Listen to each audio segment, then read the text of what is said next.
Hello again, everybody. Although within the previous video I stated that the mathematics by which we reached to the uh, Mark-Hoing-Sakudar equation is not that important, but let me just uh, tell you briefly, really briefly, about the math for the people who are interested to know about it. That we took the Einstein equation, which tells us that the viscosity of the sample that we are measuring is proportional to the viscosity of the sample without any polymeric particles multiplied with this. And what is this? This W here, or omega, is the just a constant that for the rigid spheres is equal to 2.5, and this phi is the volume fraction, the amount of volume that is occupied by those particles that are suspended within our medium. Okay, just think about it, the volume fraction.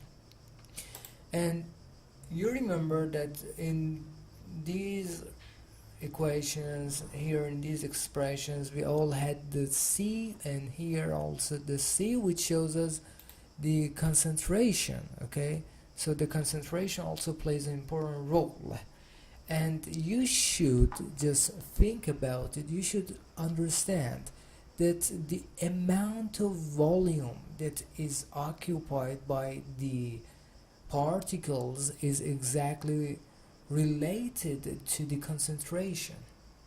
So this is not something surprising. Okay, and what is this phi? This phi tells us if this V shows us the total volume of the sample that we have, and the V eta is the volume of one particle, and this NB is the number of particles that we have. When we multiply the number of particles with the volume that they have, we will get the total volume of the particles that we have in our medium.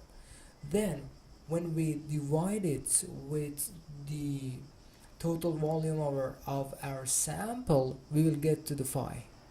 Okay, so this is not something really strange and difficult. Then by doing some other math, as you see here, by substituting the Avogadro number and the concentration and the molecular weight together and making the relationship between them and substituting them into this final equation, we will get an expression for the eta.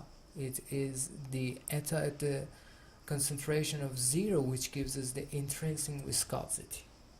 And then this is the time that we have experimentally measured this intrinsic viscosity, and by the Mark-Hoing-Sakudar equation, and knowing these constants, we will get the final value of the molecular weight.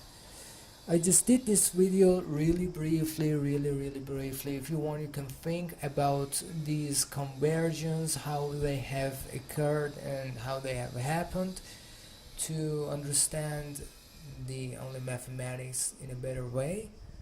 Okay, and let's continue with the gel permeation chromatography.